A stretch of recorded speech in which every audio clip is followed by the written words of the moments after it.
आइए निकाल लें लूका रचित सुसमाचार। आइए हम सब निकाल लें अपने अपने बाइबल में लूका रचित सुसमाचार, उसका 24 अध्याय और उसके 1 से 12 पद को पढ़ेंगे। लूका रचित सुसमाचार उसका 24 अध्याय उसके 1 से 12 पद को पढ़ेंगे। तो आप सबने निकाल लिया है।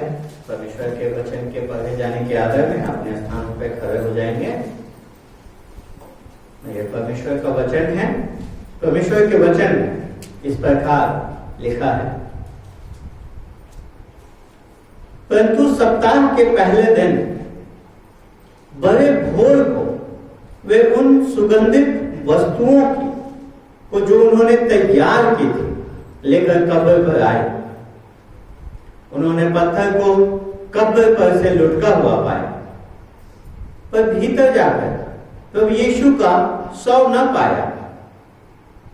जब वे इस बात से भौचक्की हो रहे थे तो देखो, 2 पुरुष झलकते वस्त्र पहने हुए उनके पास आ खड़े हुए। जब वे डर गए और धरती की ओर मुंह झुकाए रहे तो उन्होंने उनसे कहा, तुम जीवितों को मरे हुओं में क्यों ढूंढती हो? वो यहां नहीं है, परंतु जी उठा है।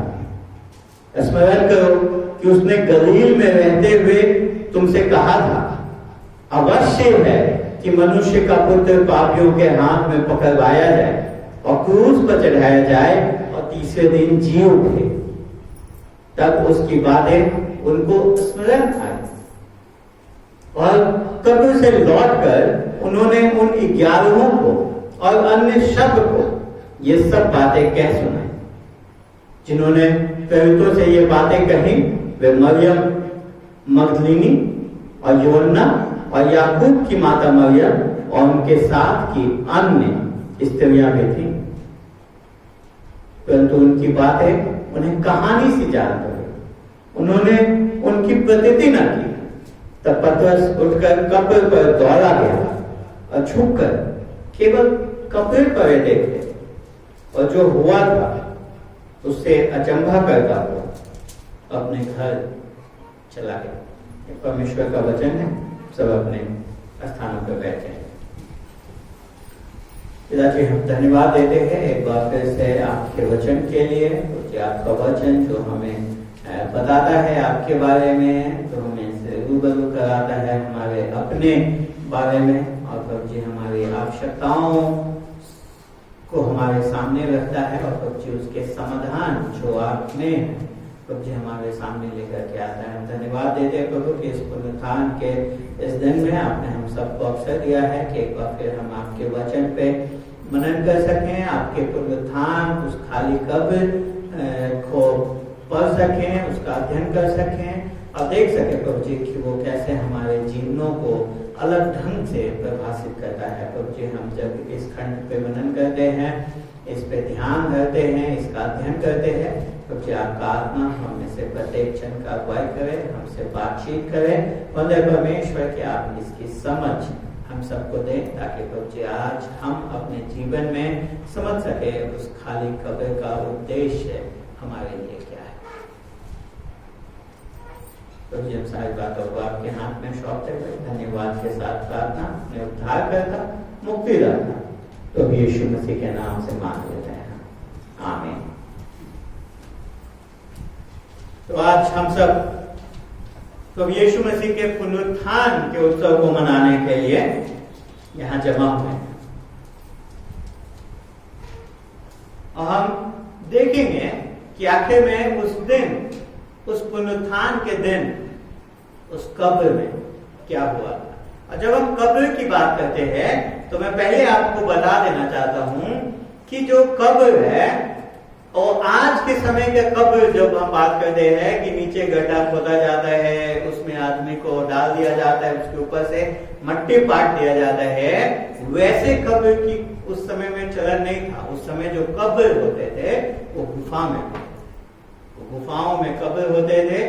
तो लोग मरे हुए व्यक्ति को, उसके शरीर को, उसके शव को उस गुफा में ले जा करके कपड़ों से लपेट करके, कफन से लपेट करके उस गुफा में ले जा करके रख देते थे और पत्थर डाल देते थे। तो इस प्रकार से दफनाया जाता था पहले।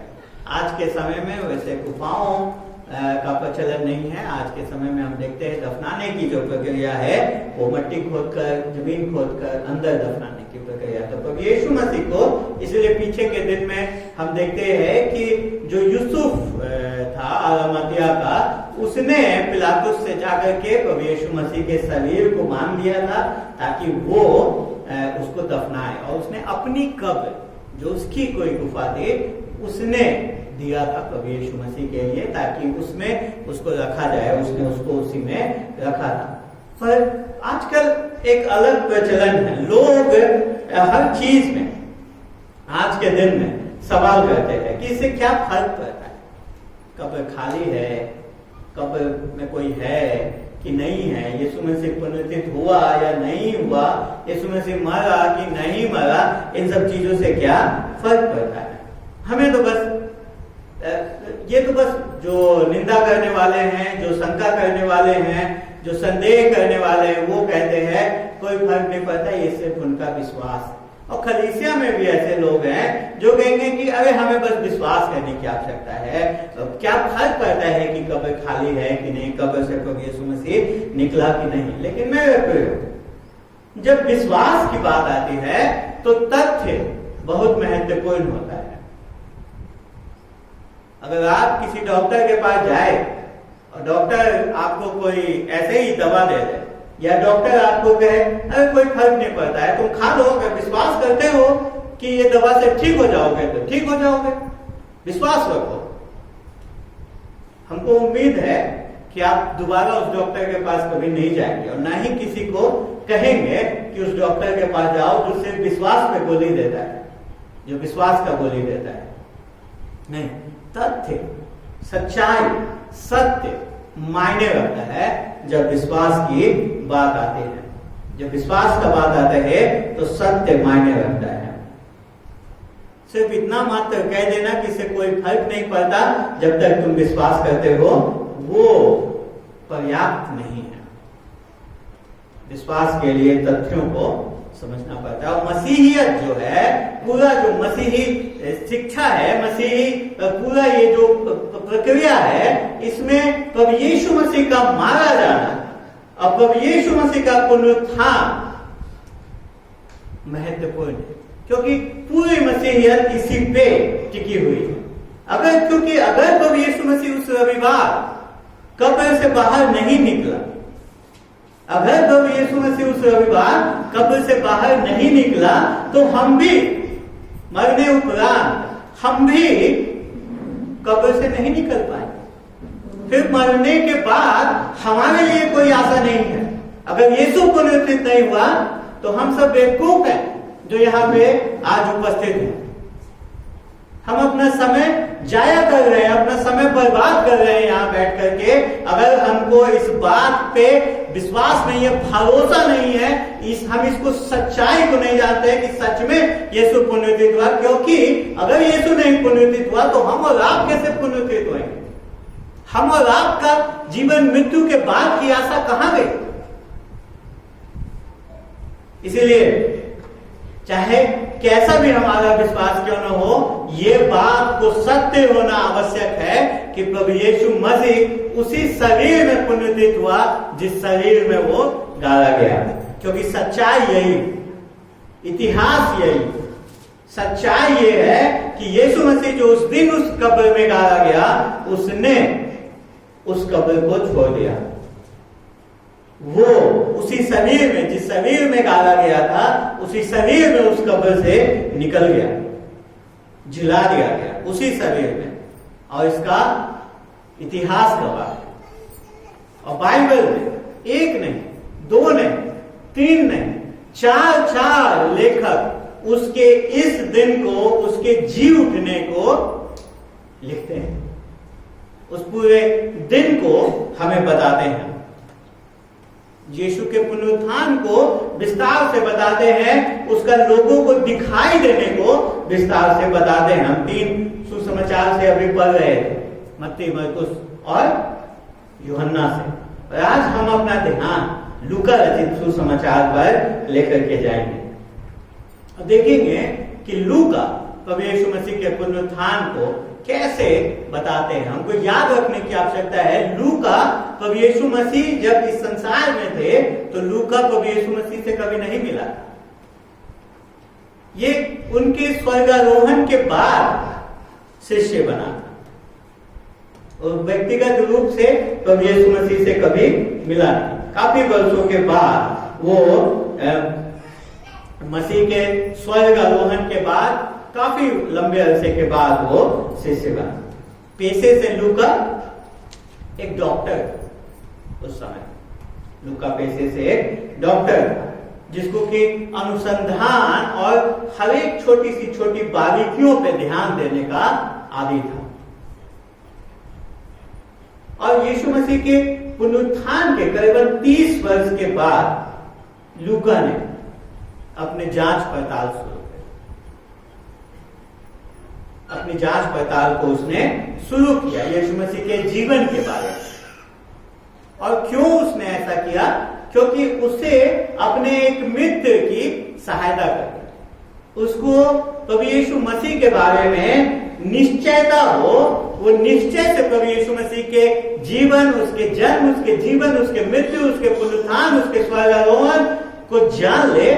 इसलिए उसने इस पूरे जांच पड़ताल को किया। उसने आंखों देखी गवाहों से बातचीत कर, वो मिला। इसलिए आप जब लूका रचित सुसमाचार पढ़ते हैं, आप देखते बहुत सारे नाम दिए हुए हैं जो उस समय में जीवित थे। अगर किसी को शक है, किसी को संशय है, किसी को संदेह है, तो वो उनसे मिल सकता है।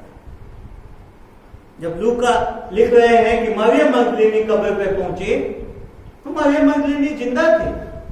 अगर आपको शक है, अगर आपको संशय है, तो आप उससे पूछ सकते हैं कि ये कोई यूं ही किसी की कहानी नहीं लिख दी गई है। इसलिए तथ्य बहुत मायने रखते हैं, लूका के लिए तथ्य मायने रखता है। और इसलिए उसने बहुत ही तथ्यात्मक सच्चाई को हमारे सामने रखा है। इससे पहले आप किसी पे विश्वास करें, इससे पहले कि आप किसी चीज पे विश्वास करें, आपको पूरा उसका तहकीकात, जांच पड़ताल करना आवश्यक है। और इसीलिए लूका ने इसको लिखा है। और इसीलिए पर आरंभ में ही लूका कहते हैं कि क्यों उसने लिखा है, ताकि तुम्हें क्या हो जाए, निश्चयता हो जाए। वो कहते हैं ताकि तुम सब बातों का संपूर्ण हाल आरंभ से ठीक ठीक जांच करके उन्हें तेरे लिए कर्मानुसार लिखो, ताकि तू ये जान ले कि वे बातें जिनकी तूने शिक्षा पाई है कैसी अटल, निश्चय, कितनी एकदम से उसमें कोई झूठ नहीं, सच्चाई। इसीलिए आइए हम लूका रचित सुसमाचार 24 अध्याय 1 से 12 पर जब हमने पढ़ा है, तो इस पे देखे और खास करके देखे कि उस खाली कब्र का प्रत्युत्तर उस समय में, आज हम यहाँ बैठे हैं, उस खाली कब्र आज भी खाली है, उसका प्रत्युत्तर कैसे दे रहे हैं, उसको जांचने से पहले आइए हम देखें कि उस समय में उस खाली कब्र का प्रत्युत्तर लोगों ने कैसे दिया। और सर्वप्रथम हम देखते हैं महिलाओं ने, कुछ महिलाओं के नाम हैं, उन महिलाओं ने खाली कब्र का, प्रभु यीशु मसीह के खाली कब्र का प्रत्युत्तर कैसे दिया। लूका कहते परंतु सप्ताह के पहले दिन, जो कि रविवार है, उस दिन इस सप्ताह के पहले दिन रविवार, पिछला सप्ताह बहुत ही शोर शराबे के साथ शुरू हुआ था। तो यीशु मसीह यरूशलेम में गधे के बच्चे पे बैठ करके लोगों के नारों के साथ, लोगों के जय जयकार के साथ यरूशलेम में आए थे बड़े भीड़ के साथ। लेकिन सप्ताह खत्म होते होते लोग 180 डिग्री घूम गए। वो लोग, जो लोग प्रभु यीशु मसीह को बचाने के लिए होसाना होसाना के नारे लगा रहे थे, वो लोग चिल्लाने लगे, इसे क्रूस दो, इसे क्रूस दो, इसे क्रूस दो। तो यीशु मसीह उस दिन क्रूस पे चढ़ा दिया गया। ठीक उसी के अगले रविवार, माने उसी शुक्रवार के बाद, जो उस रविवार के बाद का रविवार है, कुछ महिलाएं उस कब्र की ओर गई। और 10वें पद में हम देखते हैं कि वो उनके नाम भी बताते हैं। वो कौन थे? मरियम मगदलीनी और यूहन्ना और याकूब की माता मरियम, और उनके साथ अन्य स्त्रियां भी थी।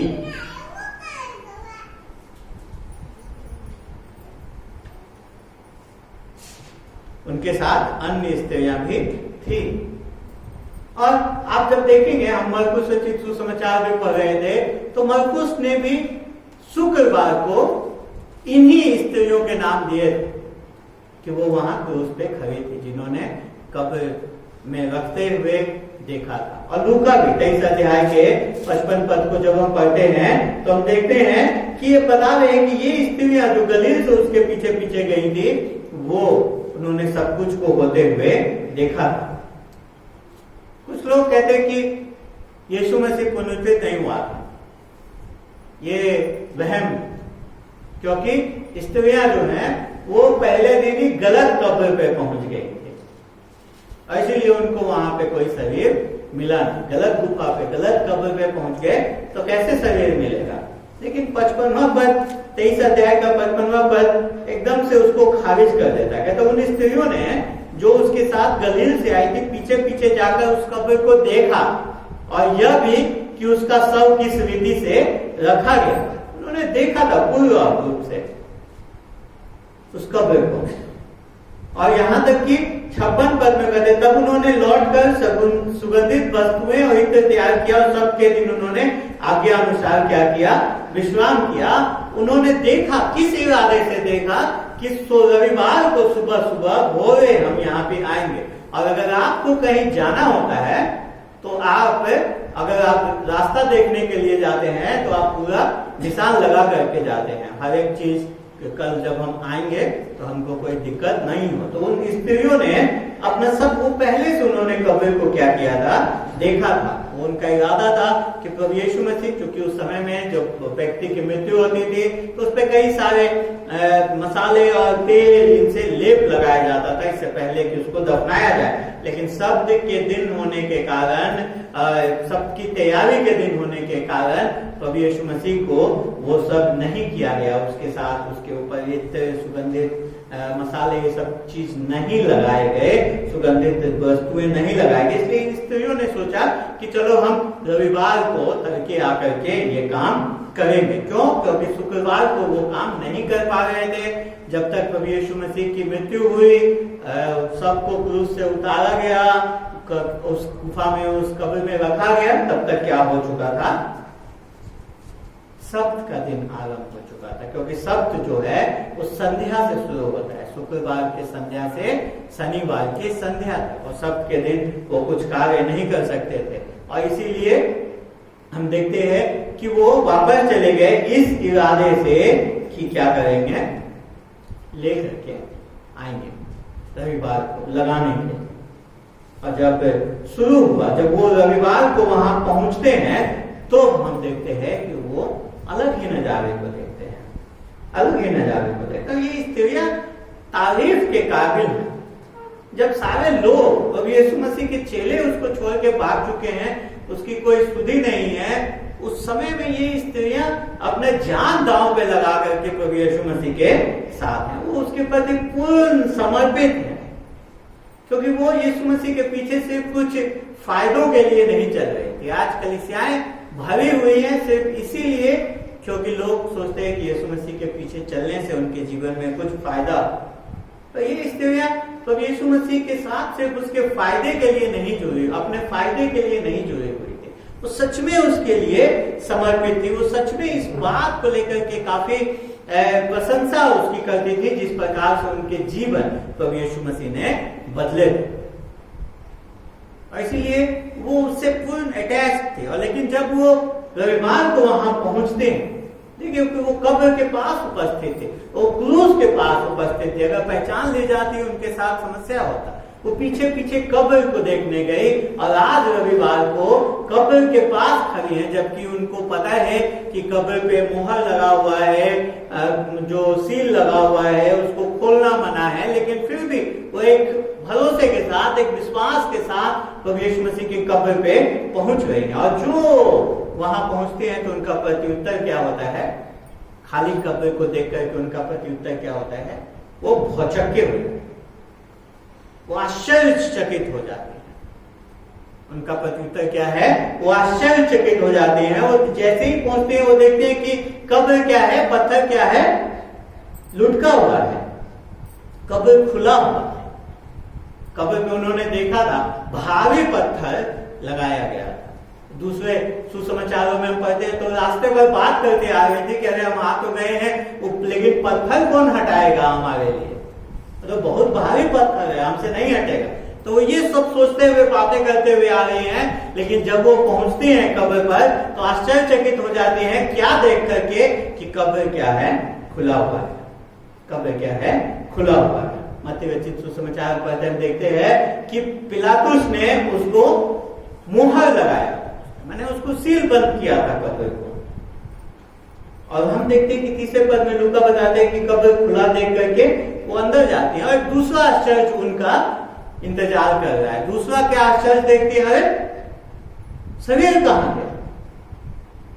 वहां कोई शरीर नहीं था। पहला वो देखते हैं कब्र अपने आप खुला हुआ है, दूसरा वो देखते हैं कि शरीर नहीं है। जब वो वहां गए कि उनको पूर्ण भरोसा था शरीर को पाने का प्रभु यीशु मसीह, इसीलिए वो सुगंधित द्रव्य, सुगंधित मसाले, सुगंधित वस्तुएं लेकर के वहां गई थी। कि पत्थर अपने आप नहीं लुढ़क जाता, मृत शरीर अपने आप नहीं गायब हो जाता है। वो आश्चर्य। तीसरा आश्चर्य जो उनको हम देखते हैं 4 से 7 पद में आता है, वहां पे उनको क्या मिलते हैं? दूत दिखाई दे देते हैं। लिखा है जब वो इस बात से भौचक्की हो गई थी तो देखो 2 पुरुष झलकते वस्त्र पहने हुए उनके पास आ खड़े हुए। यहाँ पे 2 पुरुष लिखा हुआ है, बाकी सुसमाचार हम पढ़ते हैं वहां पे वो ये पुरुष स्वर्गदूत है। 23वें पद में लूका भी उनको स्वर्गदूत के रूप में बताते हैं। स्वर्गदूत, वो स्वर्गदूत वहां पे उपस्थित हो और उनको बता। तो उनके लिए तीसरा आश्चर्य क्या है कि 2 स्वर्गदूत को वहां वो देखते हैं और उनके कपड़े क्या हो रहे थे? झलक रहे। इस प्रकार से, और मैंने पहले भी आपको कई बार बताया है कि आजकल स्वर्गदूतों को बड़ा अलग ढंग से दिखाया जाता है टीवी पे पंख लगा करके, और इस प्रकार से बड़े लोग उनको प्रशंसा करते हैं। पर बाइबल में जब जब स्वर्गदूत का जिक्र होता है, जब जब स्वर्गदूत किसी को दिखाई देता है वो डर जाते हैं। ठीक है, जब प्रभु यीशु मसीह के जन्म के समय में स्वर्गदूत आया तो लोग डर, और यहाँ भी मृत्यु के समय में भी, पुनरुत्थान के समय में भी जब स्वर्गदूत दिखाई देता है, उसके झलकते वस्तुओं को देख करके वो क्या होते हैं? मुंह झुका लेते हैं, वो डर जाते हैं, वो मुंह झुका लेते हैं। और इस समय में स्वर्गदूतों ने उनको संदेश दिए। हम कहते हैं कि 2 संदेश, 2 स्वर्गदूत क्यों? एक ही कर सकता था इस काम को। लेकिन एक बार फिर से जो परमेश्वर की दी हुई व्यवस्था थी, व्यवस्था विवरण को जब हम पढ़ते हैं तो किसी भी बात को साबित करने के लिए 2 गवाह कम से कम चाहिए। किसी भी बात को साबित करने के लिए कम से कम 2 गवाहों की आवश्यकता होती है। एक नहीं, 2 स्वर्गदूत यहाँ पे हम देखते हैं उपस्थित होते हैं और वो बताते हैं प्रभु यीशु मसीह के बारे में कि उसने क्या किया है। वो कहते हैं कि तुम यहाँ पे जीवितों को मरे हुओं में क्यों ढूंढती हो? जीवित व्यक्ति कब्र में नहीं रहता। जो जीवित व्यक्ति है वो कब्र में नहीं रहता है। अगर आप कब्र में जाते हैं तो आप क्या सोच के जाते हैं? आप किसी जिंदे व्यक्ति को देखेंगे या मृत व्यक्ति को देखेंगे? क्या आप किसी जिंदे को खोजने कब्र में जाते हैं, कब्रिस्तान में जाते हैं?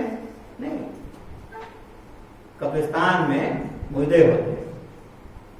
कहते हैं कि तुम जीवितों को मृतकों में क्यों खोजते? और फिर कहता है वो यहां नहीं, वो जी उठा है। वो यहां नहीं है परंतु जी उठा है। उसे जिला दिया गया है, जो मूल भाषा है वो जिला दिया गया है।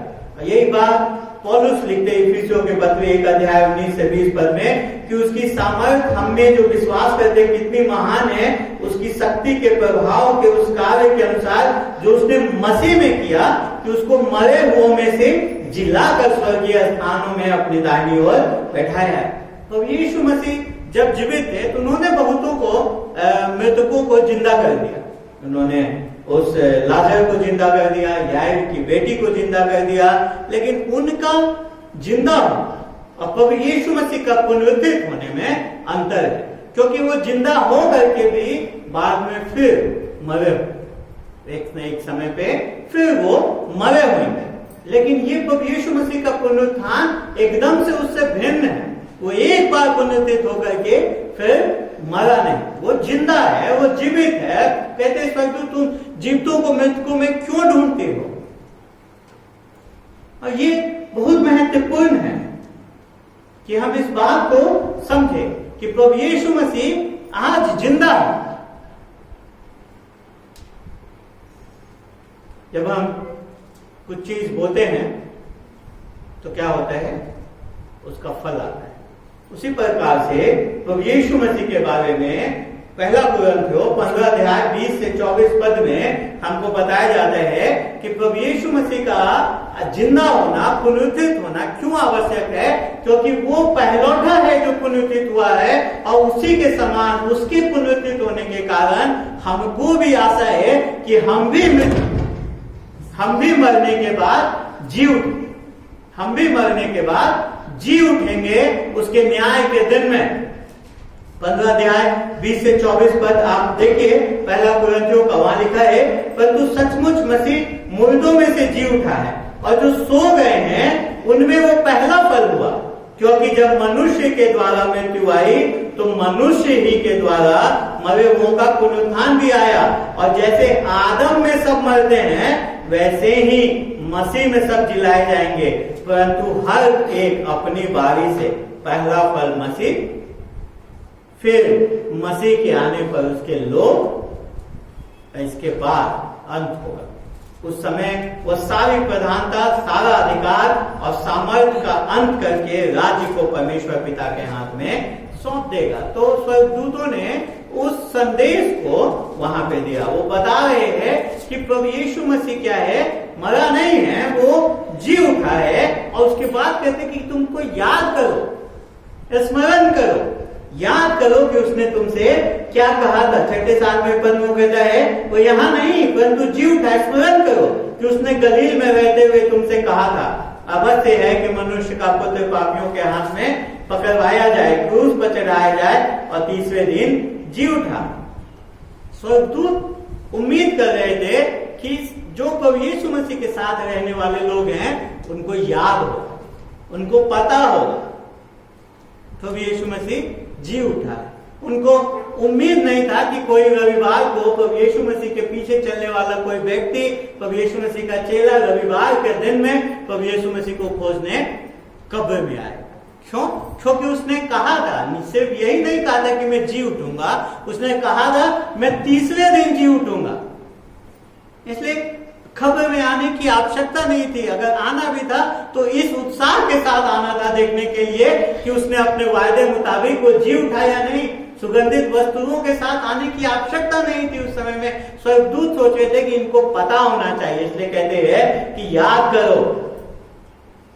विडंबना है कि प्रभु यीशु मसीह के चेलों को नहीं याद रही ये बात, लेकिन शास्त्री, फरीसी, प्रधान याजकों को ये बात याद है। इसीलिए मत्ती रचित सुसमाचार 27 अध्याय 63 पद में वो जाते हैं पिलातुस के पास और वो कहते हैं कि हे महाराज, हमें स्मरण है कि उस भरमाने वाले ने जब वो जीवित था कहा था मैं 3 दिन के बाद जी उठूंगा।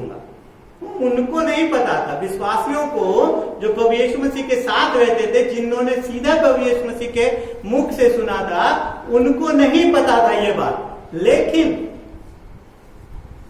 उनके दुश्मनों को याद, उनके दुश्मनों को याद था। उनको याद था कि यीशु मसीह ने कहा है कि मैं जी उठूंगा, मैं मरा नहीं रहूंगा। स्वर्गदूत उन स्त्रियों से कहते हैं कि याद करो दो चीज, कि कैसे प्रभु यीशु मसीह ने अपने क्रूस पे चढ़ाए जाने के बारे में भविष्यवाणी करी थी, बताया था। उसने समय से पहले बताया कि अवश्य है, सिर्फ ये नहीं कहा था कि मैं क्रूस पे चढ़ाया जाऊंगा, कहता है अवश्य है कि मनुष्य का पुत्र पापियों के हाथ में पकड़वाया जाए, अवश्य है कि वो क्रूस पे चढ़ाया जाए, इसीलिए वो इस संसार में आए। लेकिन एक बार फिर जब हम उसके मृत्यु की बात करने लगते हैं तो प्रश्न उठ जाता है कि आखिर में क्यों प्रभु यीशु मसीह को उस मृत्यु से होकर के गुजरना पड़ा था। और इसका उत्तर उत्पत्ति 3 पे हमको ले जाता है, जहां पे पहले पुरुष और पहले स्त्री आदम और हव्वा ने पाप किया और मानव जाति के ऊपर मृत्यु को लेकर के आए। आपको याद है कि आदम और हव्वा के पाप के बाद परमेश्वर ने क्या किया? जब उन्होंने पाप किया तो परमेश्वर ने क्या किया? उसके ठीक बाद जब आदम और हव्वा अपने नग्नता में, अपने शर्म में, अपने दोष में परमेश्वर के सामने खड़े थे, तो परमेश्वर ने उनको चर्म वस्त्र दिया। इसका मतलब है कि एक जानवर की मृत्यु हुई, एक जानवर की मृत्यु हुई। पाप को के शर्म को, पाप के शर्मिंदगी को ढकने के लिए एक मृत्यु का होना आवश्यक है। और इसलिए उत्पत्ति 3 में एक जानवर मरा और उसके बाद जो, लेकिन वो एक क्षणिक आवरण था, क्षणिक ढका जाना था। और उसके बाद से हम देखते हैं यहूदियों ने हजारों की संख्या में दिए बलिदान, कुर्बानियां, लेकिन सब क्षणिक आवरण था जो एक सच्चे तस्वीर को इशारा करता था, जो एक सच्चे तस्वीर की ओर इशारा करता था, जो परमेश्वर ने अनंत काल में योजना बनाई थी कि अपने लोगों को अपनी महिमा के लिए कैसे वो पाप से छुड़ाएगा। उन्होंने उसके स्थान पर एक को कुर्बान करने की योजना बनाई थी, एक को बलिदान करने की योजना बनाई थी, और वो कोई और कोई नहीं वरन परमेश्वर का इकलौता प्रभु यीशु मसीह था। इसलिए कहते हैं कि अवश्य है, सिर्फ है नहीं कि मैं क्रूस पे चढ़ाया जाऊंगा, अवश्य है कि मैं क्रूस पे चढ़ाया जाऊंगा। और एक बार प्रभु यीशु मसीह ने ये बात नहीं कही थी, वो इस बात को बार बार कहता था अपने चेलों से, अपने विश्वासियों से, जो लोग उसके साथ थे उनको वो बार बार कहता था कि मैं क्रूस पे चढ़ाया जाऊंगा तुम्हारे पापों के साथ। वो ये भी बताता था कि वो मरा नहीं रहेगा, वो पुनरुत्थित हो जाएगा, वो फिर से जी उठेगा उसी देह में, जिस देह में मरा है, जिस देह में उसको गाड़ा गया है, उसी देह में वो पुनरुत्थित हो जाएगा। मत्ती 16 अध्याय 21 पर जब हम पढ़ते हैं, वहां लिखा है उस समय से यीशु अपने चेलों को बताने लगा। ऐसा नहीं लिखा है उस समय यीशु ने बताया, उस समय से यीशु अपने चेलों को बताने लगा। मतलब एक बार नहीं बताया, 2 बार नहीं बताया, वो बताता रहा। 3-3.5 साल के अपने सेवकाई के दौरान वो अपने चेलों को बताता रहा क्या कि अवश्य है कि मैं यरूशलेम को जाऊं, पुरानियों, प्रधान याजकों, शास्त्रियों के हाथ में बहुत दुख उठाऊं, मार डाला जाऊं और तीसरे दिन जी उठूं। सिर्फ उसने ये नहीं बताया कि वो जी उठेगा, उसने ये भी बताया कि वो तीसरे दिन जी उठेगा। तीसरे दिन। अब मेरे प्रियो, परमेश्वर अपने वचन को गंभीरता से लेता है, जो वो कहता है वो पूरा करता है। वो हम मनुष्यों जैसा नहीं है कि आज वायदा कर दिए कल तोड़ दिए, चलो सक्षम नहीं है पूरा करने में, क्या कर सकते हैं, जान थोड़ी थे। पर परमेश्वर अपने बोले हुए वचन को, अपनी बातों को से फिरता नहीं है, वो अपने वायदों को पूरा करने वाला परमेश्वर है। और वो चाहता है कि हम भी उसके वचन को उसी गंभीरता से लें। और अगर हमको उसके वचन को गंभीरता से लेना है तो हमें सर्वप्रथम उसके वचन को जानना होगा। और जानने के लिए सर्वप्रथम पढ़ना होगा, पढ़ने के लिए अध्ययन करना होगा, याद रखने के लिए उसका अध्ययन करना होगा, उस पर विश्वास करना होगा और फिर उसके आज्ञाकारिता में जीवन जीना होगा। तो क्या जो परमेश्वर कहता है आप उस पर विश्वास करते हैं? हाँ बोल देना बहुत आसान है, पर आपका जीवन बताता है कि आप उस पर विश्वास करते हैं या नहीं। ये 3 स्त्रियां उस कब्र पे आई हैं, तब यीशु मसीह के मृत शरीर को खोजते हुए वहां आते ही वो भौचक्की हो जाती है, आश्चर्यचकित हो जाती है। कब्र का पत्थर लुटका हुआ है, कब्र खुला हुआ है, वहां पे मृत शरीर नहीं है। 2 स्वर्गदूत वहां पे उनका इंतजार कर रहे हैं एक संदेश के साथ, और उसके बाद वो तो यीशु मसीह के पुनरुत्थान की ये स्त्रियां प्रथम गवाह बन जाती हैं। 8 और 10 पद को देखें, वो तो यीशु मसीह के पुनरुत्थान की प्रथम गवाह बन जाती है। 8वें पद में वो उनको याद आता है, जैसे ही स्वर्गदूत उनको याद दिलाता है, उनको याद आ जाता है, हो हाँ यीशु मसीह ने ऐसा कहा था, अरे हम भूल गए, पर अच्छा आपने याद दिलाया। जब उसको याद दिलाया गया तो उसको याद आया। उनको दूध की आवश्यकता थी जो उनको याद दिलाए। हम भी अलग नहीं है, हम भी परमेश्वर के वचन को भूलने के आदी हैं, इसीलिए हमारा प्रत्येक सप्ताह यहाँ होना आवश्यक है, ताकि हम भी उसके वचन को याद दिलाए। और जब हमें याद दिलाया जाता है तो हमें स्मरण रहे, क्योंकि हम हर एक सप्ताह यहाँ आते हैं ताकि परमेश्वर का वचन हमको याद दिलाया जाए। इसीलिए जब हम कलीसिया से बाहर रहते हैं तो हम अपने आप से कुछ छीन रहे होते हैं, उस चीज को छीन रहे होते हैं जिसकी हमें सबसे ज्यादा आवश्यकता है। हम परमेश्वर से कुछ छीन रहे होते हैं, उसकी आराधना जो हमें करनी है, और हम अपने आप से छीन रहे होते हैं उसका वचन जिसकी हमें आवश्यकता है। उन स्त्रियों को, उन महिलाओं को याद आता है, और उसके बाद जब एक बार वो याद आ जाता है, जब वो समझ जाते हैं तो वो शांत नहीं रहते, वो जाकर के उस समाचार को फैलाते हैं, उस वचन को फैलाते हैं। 9-10 पद में हम देखते हैं कि वो कब्र से लौट कर उन्होंने उन 11 को, जो 11 चेले रह गए थे, प्रेरित रह गए थे, और अन्य सब को जो उस समय में वहां पे उपस्थित रहे होंगे, हो सकता है यूसुफ रहा हो जिसने कब्र में दफनाया था, लाजरस रहा हो, और अन्य जो प्रभु यीशु मसीह के साथ साथ चलने वाले लोग थे, उन सबको उन्होंने जाकर के बताया, उन्होंने उनको खोजा, उनको बताया। एक और बड़ा अजीब बात है कि परमेश्वर ने अपने पुनरुत्थान के गवाह को सर्वप्रथम महिलाओं को बनाया। महिलाएं प्रभु यीशु मसीह के पुनरुत्थान की प्रथम गवाह हुई। ये आज इसलिए मैं कह रहा हूं क्योंकि एक ऐसे समय में जबकि पुरुष प्रधान समाज था, उस समय में महिलाओं की गवाही को उसका कोई ठोस आधार नहीं होता, तो उसको मान्य नहीं मानते थे लोग, उसका कोई संवैधानिक उसको ज्यादा तवज्जो नहीं देते थे। उस समय में प्रभु यीशु मसीह ने, हम देखते हैं कि महिलाओं को अपने पुनरुत्थान का गवाह बनाया। ये एक और चीज को दरकिनार कर देता है। बहुत लोग कहते हैं कि ये सब कहानियां हैं, किस्से हैं, कहानियां हैं जो चेलों ने बनाई थी। प्रभु यीशु मसीह के चेलों ने इस प्रकार की पुनरुत्थान की कहानियां लिख दी।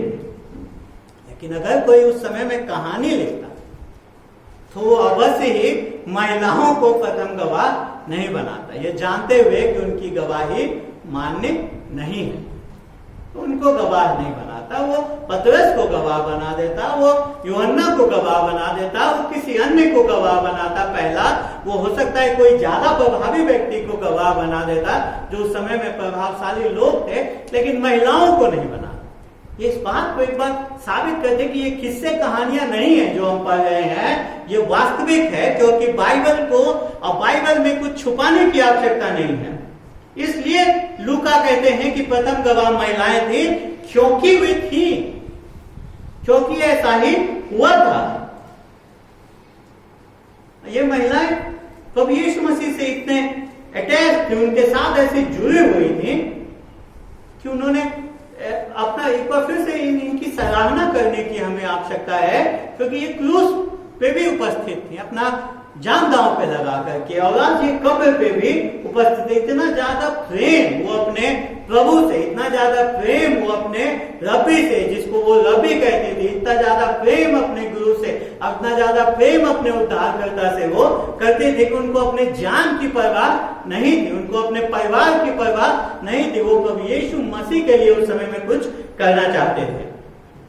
हाँ, एक प्रश्न उठता है कि महिलाएं कर रही, तो पुरुष कहाँ है? कहाँ है सारे पुरुष? कहाँ है पतरस? कहाँ है यूहन्ना? कहाँ है थोमा? कहाँ है सारे चेले? कहाँ है बाकी के सारे पुरुष जो प्रभावशाली पुरुष थे उस समय के? सब नदारत, कोई नहीं। उससे भी बड़ा प्रश्न है कि आज कहाँ है पुरुष? आज कहाँ है? परमेश्वर ने हम पुरुषों को परिवार और कलीसिया की अगुवाई दी है।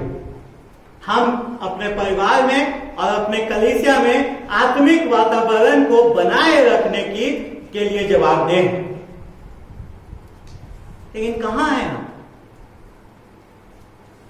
महिलाएं उस दिन उस क्रूस के पास खड़ी थी, महिलाएं उस दिन उस कब्र के पास खड़ी थी। क्यों? क्योंकि वो परमेश्वर से प्रेम करते थे, वो यीशु मसीह से प्रेम करते थे। वो सिर्फ किसी लाभ में उससे नहीं जुड़े हुए थे, लेकिन हम शायद जब तक हमारा फायदा होता है तब तक ही हम जुड़ना चाहते हैं। अगर फायदा नहीं तो खत्म, फिर हमें आवश्यकता नहीं प्रभु यीशु मसीह। हमारा क्षणिक फायदा, भौतिक फायदा जब तक नहीं होगा तब तक हम प्रभु यीशु मसीह से कोई मतलब नहीं। अगर फायदा होगा तो ठीक, तो वो मेरा उद्धार करता। फायदा नहीं होगा तो वो मेरा कोई उद्धार करता नहीं। और इसीलिए आज भी हम देखते हैं कलीसियाएं पुरुषों से खाली हैं। कलीसियाएं से जो खबरें आती हैं, कलीसियाओं में जब जाते हैं वहां सिर्फ और सिर्फ महिलाएं। मैं कह रहा हूं, हमें अपने जीवन में प्रश्न पूछना है, कितना महत्वपूर्ण यीशु आपके लिए है? क्या उसके नजदीक होना वैसे क्षण में भी, जबकि वो आपके लिए रिस्की हो सकता है, आपका जान दांव पे लग सकता है, वैसे समय में भी यीशु के नजदीक होना, यीशु की सेवा करना, क्या आपकी प्रथम प्राथमिकता है जिस प्रकार से इन महिलाओं की थी? या फिर आप सिर्फ एक कुछ लाभ के लिए आ गए? 9वें पद में हम देखते कि ये स्त्रियां अपनी खोज को, जो उन्होंने पाया, जो आश्चर्यजनक चीज उन्होंने देखा, जो संदेश उन्होंने पाया था, जिस बात को उन्होंने स्मरण किया, वो जाकर के चेलों के पास, प्रेरितों के पास आकर के उन्होंने बताया। लेकिन उनके उस संदेश ने क्या प्रभाव डाला? हमने महिलाओं के प्रत्युत्तर को देखा, वो उन्होंने क्या प्रत्युत्तर दिया, वो आश्चर्यचकित हुए। लेकिन जब उन्हें याद आया तब वो जाकर के उन्होंने विश्वास किया, उनको याद आया, उन्होंने याद किया और जाकर के बताया। लेकिन उनके इस बताने का प्रभाव क्या पड़ा? 11वें पद में हम देखते हैं कि चेलों का प्रत्युत्तर, खाली कब्र को लेकर के चेलों का, प्रेरितों का क्या प्रत्युत्तर है? और उनका क्या प्रत्युत्तर है? कि उन्होंने विश्वास नहीं किया। क्योंकि उनके विश्वास क्या थे? उस गतसमनी के बाद में गुरुवार को ध्वस्त हो गए थे। तो 3 दिन से निराशा में, हताशा में अपने घरों में बैठे हुए थे। इसलिए जब उनको समाचार भी मिला प्रभु यीशु मसीह के जी उठने का, पुनरुत्थित हो जाने का, उनको विश्वास नहीं हुआ। और यहां तक कि सिर्फ विश्वास ही नहीं, उनको लगा अरे कहानी बना रही है। उनको उससे कुछ समझ में नहीं आया, उनको कहानी सी प्रतीत हुई कि कहानी नहीं है। और जो शब्द मूल भाषा में लूका इस्तेमाल करते हैं उसका मतलब उस समय में डॉक्टर लोग उस शब्द का इस्तेमाल करते थे जब लोग बहुत ज्यादा बुखार में बक कुछ भी बिना मतलब की बात करते थे, उस शब्द का इस्तेमाल किया है जहां जो जिसको हिंदी में हम पढ़ते हैं कि कहानी सी पति थी। उन लगा कि ये लोग कुछ ज्यादा ही परेशान है इसलिए ये लोग ऐसा बोल रहे हैं। वो सोच रहे कि अगर यीशु मसीह को पुनरुत्थित होना था तो आखिर में क्यों प्रभु यीशु मसीह ने अपने आप को एक भीड़ के हवाले कर दिया? क्यों उसने जो धार्मिक जलन रखने वाले धार्मिक अगुवे थे अपने आप को उनके अधीन कर दिया?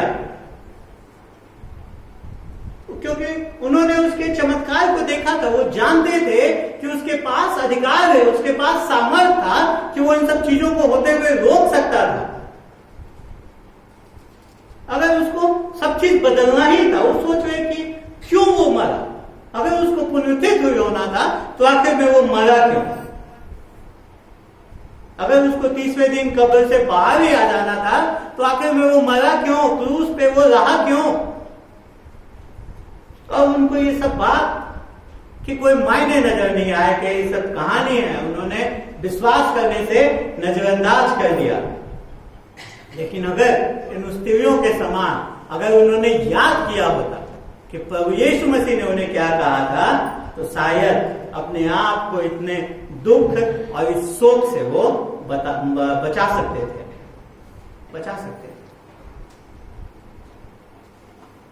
और ये एक बार फिर से जो पुनरुत्थान का ऐतिहासिक सत्य है, जो सच्चाई है, उस पे बल देता है। ये हमें पुनरुत्थान के सबूत को प्रस्तुत करता है। जब लोग कहते हैं कि प्रभु यीशु मसीह पुनरुत्थित नहीं हुआ, ये सब कहानियां किससे हैं? मेरे प्रियो, जब प्रभु यीशु मसीह के चेलों को यह बात बताई गई तो सर्वप्रथम उन्हीं को विश्वास नहीं हुआ था इस पुनरुत्थान के बारे में। कुछ लोग कहते हैं कि क्यों पुनरुत्थान नहीं हुआ? क्योंकि प्रभु यीशु मसीह मरा नहीं था, वो बेहोश हुआ था, कब्र में डाला गया, चेलों ने उसका शरीर चुरा लिया, या मर भी गया था तो पुनरुत्थित नहीं हुआ, चेलों ने उसका शरीर चुरा लिया। उसके बाद लोगों को बस हेल्यूसिनेशंस होते हैं, बस उनको लगता था, चूंकि वो प्रभु यीशु मसीह के साथ इतने लंबे समय से रहे थे, उनको लगता था कि उन्होंने प्रभु यीशु मसीह को मरने के बाद भी देखा। लेकिन ये बात अभी जो हम पढ़ रहे हैं उस पे एकदम से तमाचा लगता है इस बात को। कैसे? याद रखिए, सर्वप्रथम महिलाएं जब उस कब्र पे गई थी वो ये सोच के नहीं गई थी कि यीशु मसीह जिंदा मिलेगा, और चेलों ने उस पे विश्वास नहीं किया था।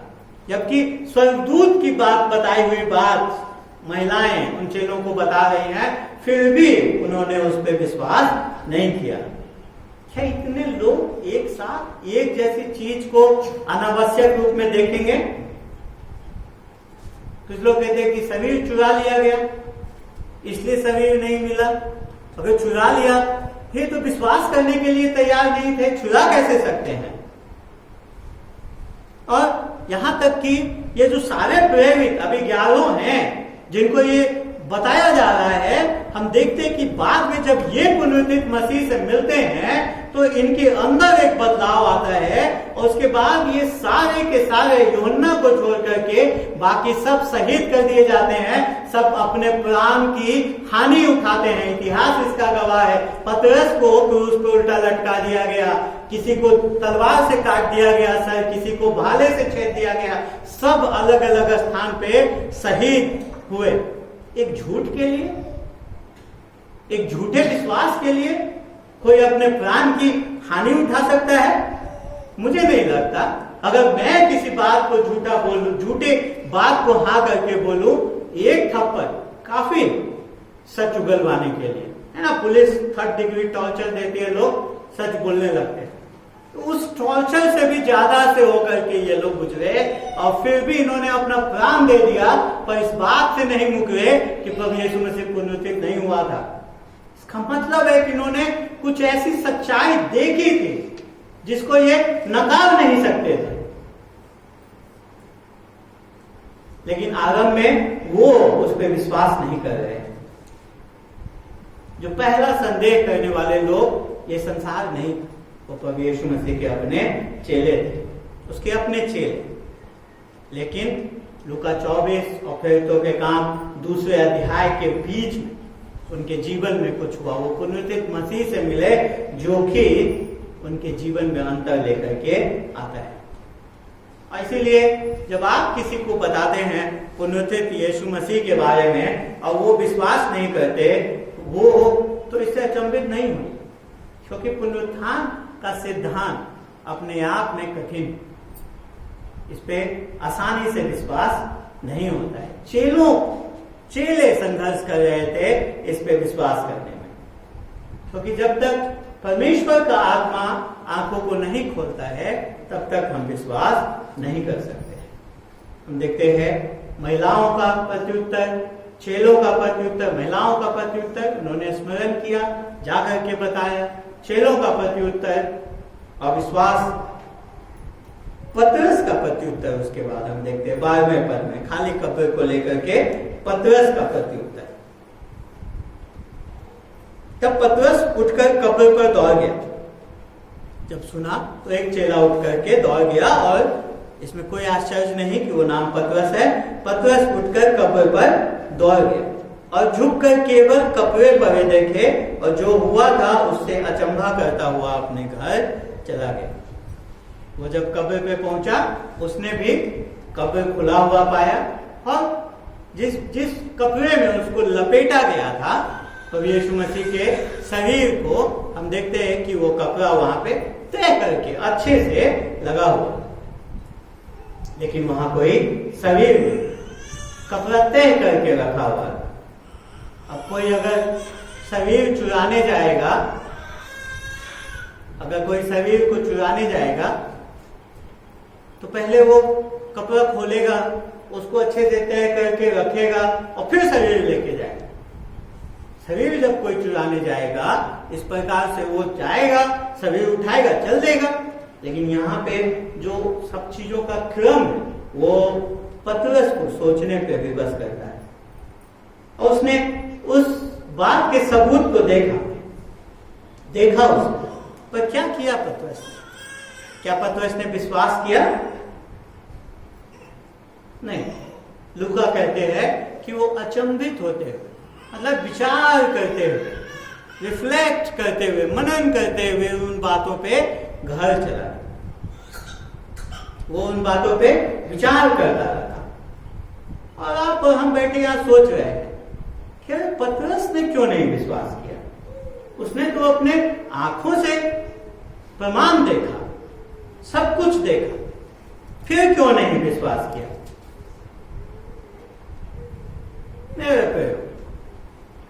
पतरस ने, लाखों लोगों ने प्रमाण अपने आंखों से देखा है, क्योंकि कब्र आज भी खाली है। लेकिन विश्वास करने के लिए आपको प्रमाण से ज्यादा की आवश्यकता है।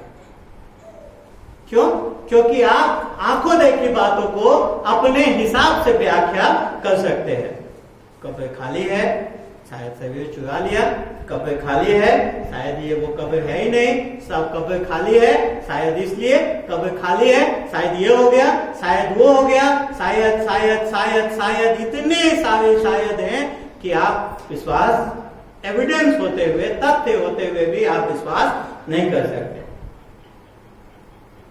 जब तक परमेश्वर न चाहे, जब तक परमेश्वर अपने अनुग्रह, अपने दया में हस्तक्षेप न करे हमारे जीवन में, तब तक हम विश्वास नहीं कर सकते। हमारा नैसर्गिक दिमाग, हमारा नैसर्गिक मन तब तक प्रभु यीशु मसीह के पुनरुत्थान पर विश्वास नहीं करेगा जब तक परमेश्वर स्वयं हस्तक्षेप न करे।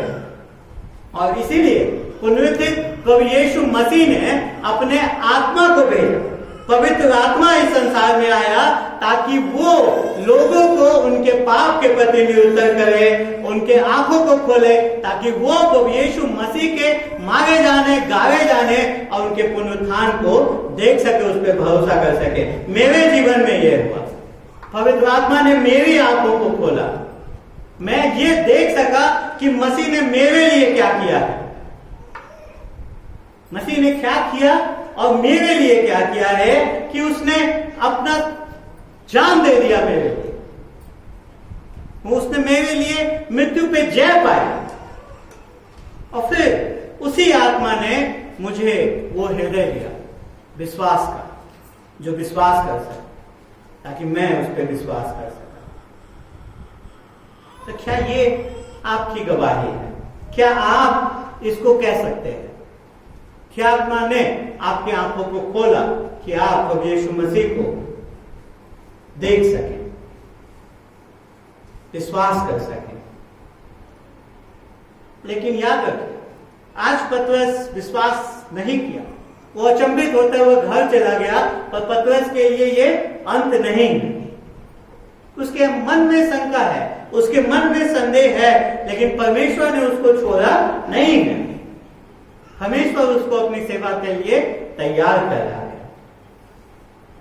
पतरस ने अविश्वास किया, लेकिन परमेश्वर ने उसे छोड़ा नहीं। और ऐसा ही हमारे और आपके साथ भी होता है।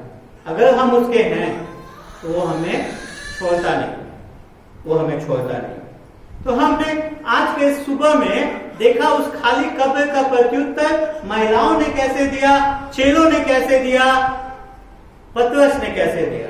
पर सवाल उठता है मेरे प्रियो, इससे कोई फर्क नहीं पड़ता कि महिलाओं ने कैसे प्रत्युत्तर दिया, इससे कोई फर्क नहीं पड़ता कि चेलों ने कैसे प्रत्युत्तर दिया, इससे कोई फर्क नहीं पड़ता कि पतरस ने कैसे प्रत्युत्तर दिया।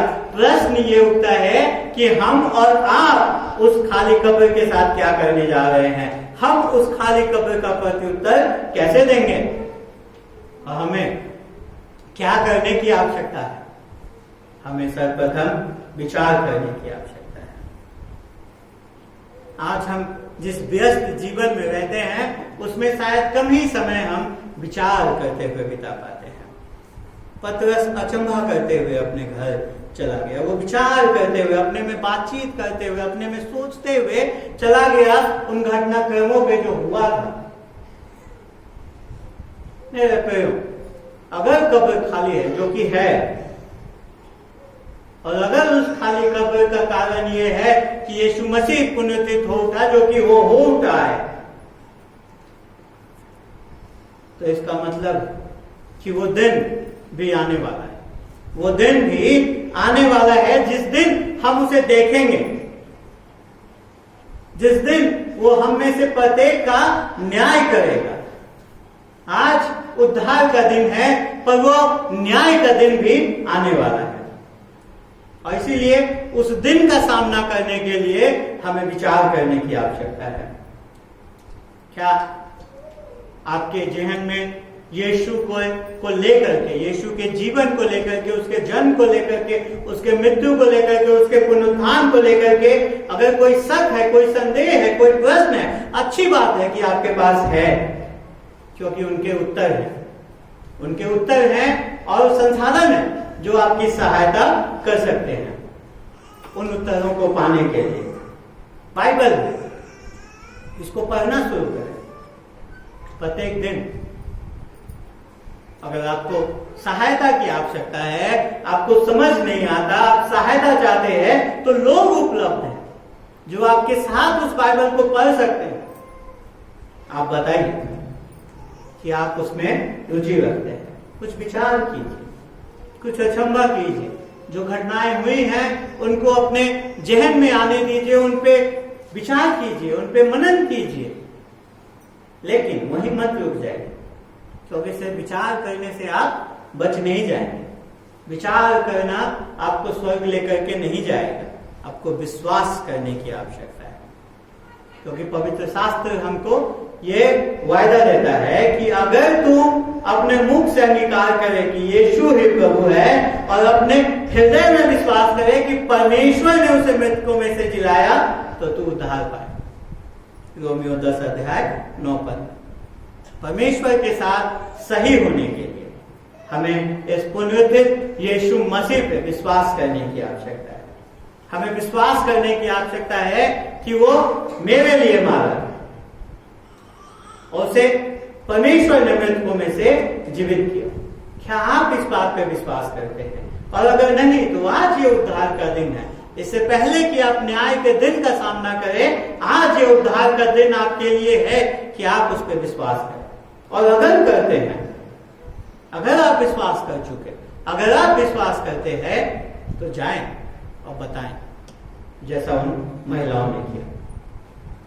क्योंकि बताना आपके विश्वास का एक प्रमाण, आप विश्वास करते हैं उसका प्रमाण है कि आप दूसरों को बताते हैं। क्योंकि अगर आपके हृदय में इस बात को बताने का बोझ नहीं है, दूसरों को बताने का बोझ नहीं है, तो शायद आपको सोचना पड़ेगा कि क्या आप सच में विश्वास करते हैं। हमारे पास एक संदेश है बताने के लिए। हम उस सुसमाचार को जानते हैं कि प्रभु यीशु मसीह मेरे लिए मरा, गाला गया और मृतकों में से जी उठा। हमें इस संदेश को लोगों तक पहुंचाना है ताकि वो सब उस न्याय के दिन का सामना करने के लिए तैयार रह सकें। वो चाहते हैं कि हम इसे लोगों को बताएं। तो किसे बताएंगे? आज इस ईस्टर के दिन में, आज इस ईस्टर के दिन में आप किसे इस संदेश को बताएंगे? यीशु मसीह जी उठा। आरंभ में हम सभा के आरंभ में जोर जोर से बोल रहे थे, यीशु मसीह जी उठा, सचमुच जी उठा। अगर वो सचमुच जी उठा है और हम इस बात पे विश्वास करते हैं, तो आज के इस दिन में किसको और बताएंगे हम कि यीशु मसीह मरा नहीं, यीशु मसीह जी उठा है? कौन है वो आपके हृदय में जिसे आप बताएंगे? आइए, जब हम प्रार्थना में समाप्त करते हैं तो ऐसे समय में आए अपने जीवन को जांचें और देखें कि किससे परमेश्वर का आत्मा हमारे हृदय में डालता है, जिसे आज हम इस शुभ संदेश को, इस सुसमाचार को बताएं। आइए हम प्रार्थना करें। इससे पहले कि मैं प्रार्थना में अगुवाई करूं, मैं आपको कुछ समय दूं कि आप सोचें, विचारें, विश्वास करें और सोचें कि किसे हमें बताना है। उसके बाद मैं प्रार्थना में अगुवाई करूं।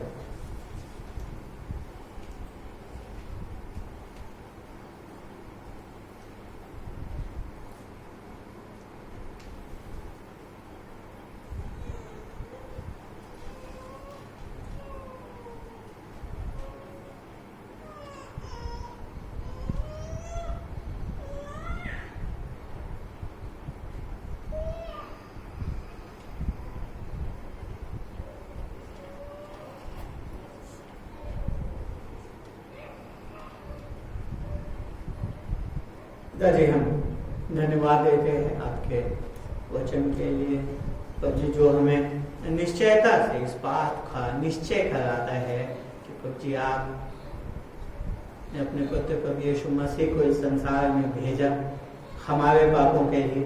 वो मारा गया, वो गाला गया, पर वो मरा नहीं रहा, वो मृतक नहीं रहा, वो तीसरे दिन मृतकों में से जी उठा। जी, आज वो जीवित है, आपके दाहिने हाथ विराजमान है, जहां से वो न्याय करने को आए सारी सृष्टि का। तो जी, हम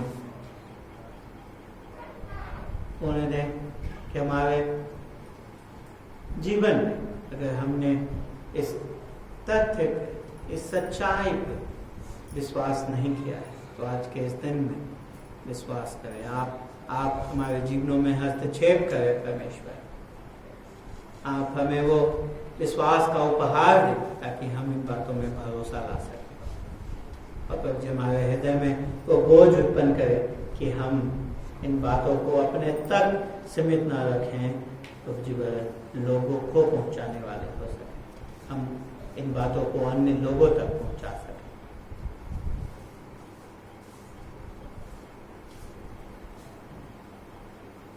तो यीशु में से आप जीवित हैं,